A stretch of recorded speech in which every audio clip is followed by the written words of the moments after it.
Hello. Checking in with tracks 9 to 11 of the 10,000 Doors of January, where, man, um, where January continues her adventure, her trying to get away from the secret society composed of supposed it's a archaeological society, but it seems to be composed of vampires and Mr. Locke, who might be a vampire, and Mr.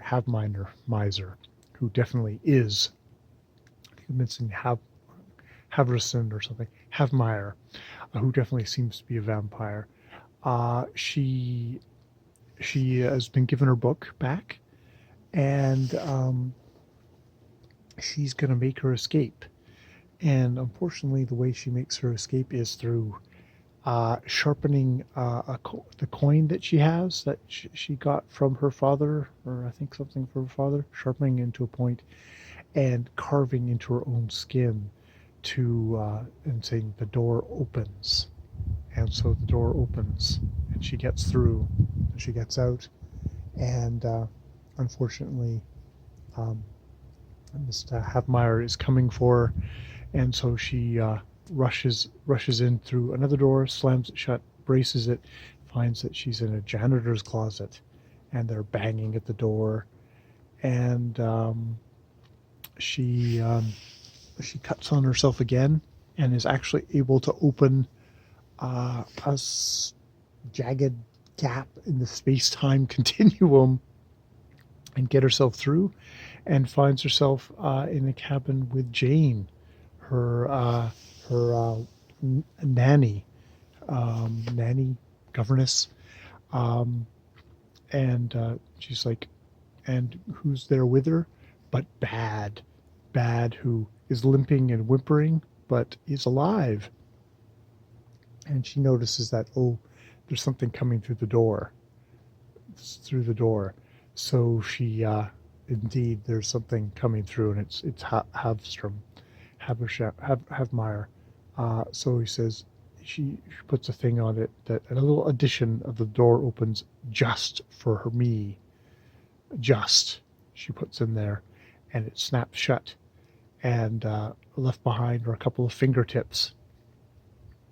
And through this, we get a couple more chapters of her parents. So very obviously her parents, who, of course, at this point, Yul Yan, a scholar, confesses that indeed this is who he is. Tells of her as a little girl, and that she's born.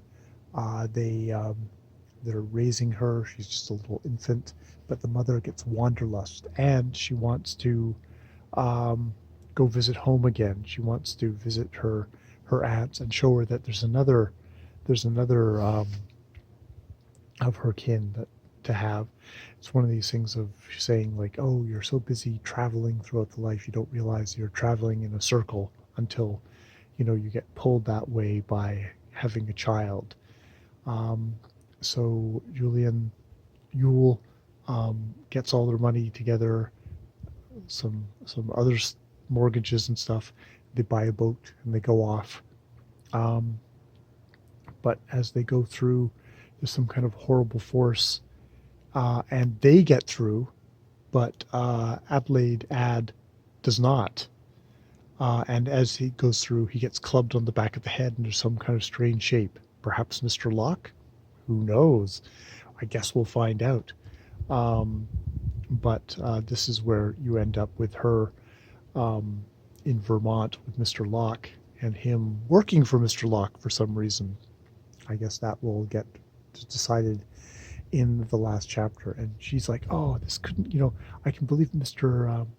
Havmeyer is like this evil vampire, but not Mr. Locke, which does raise the question of like, this whole thing of when you've got the thing of like, you've got a book that a character holds within a story, but they very obligingly read it, we have one chapter of me reading the book, but then I have some adventure, and then I'll read the next chapter of the book.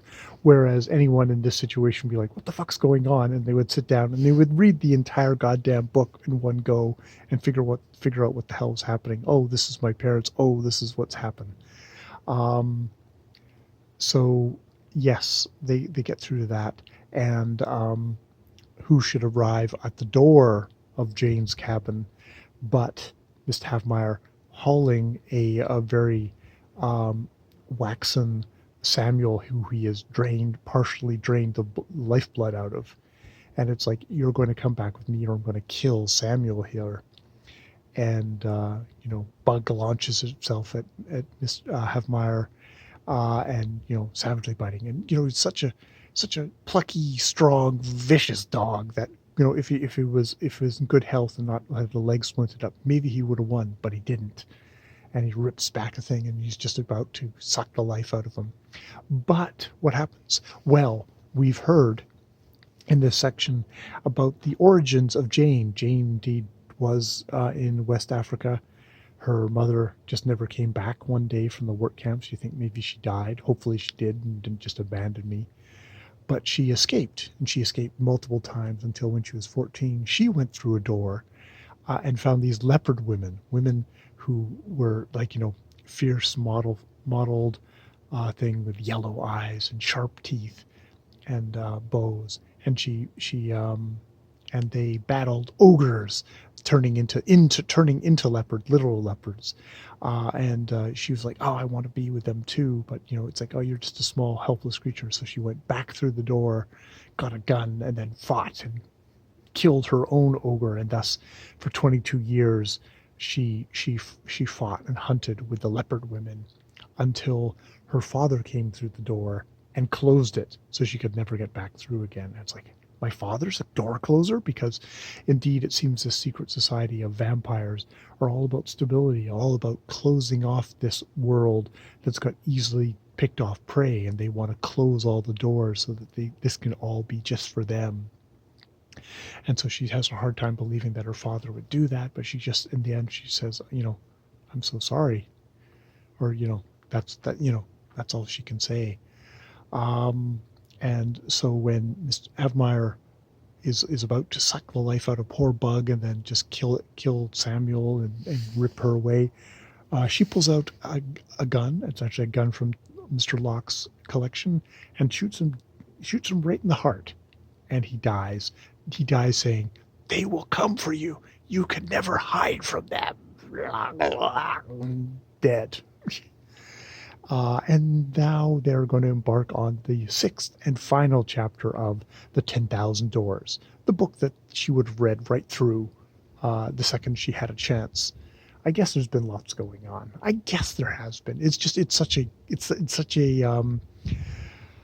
feature of this kind of story that you got to space it out. At least we're a little bit over halfway, so we're going to have maybe more just straight story of January from now on, and not these little dips into parent stuff, because we've basically done the full circle around, I'm assuming, with the father probably now explaining why he had to work for Mr. Locke, and maybe a bit about the nature of Mr. Locke. We shall see. We shall see.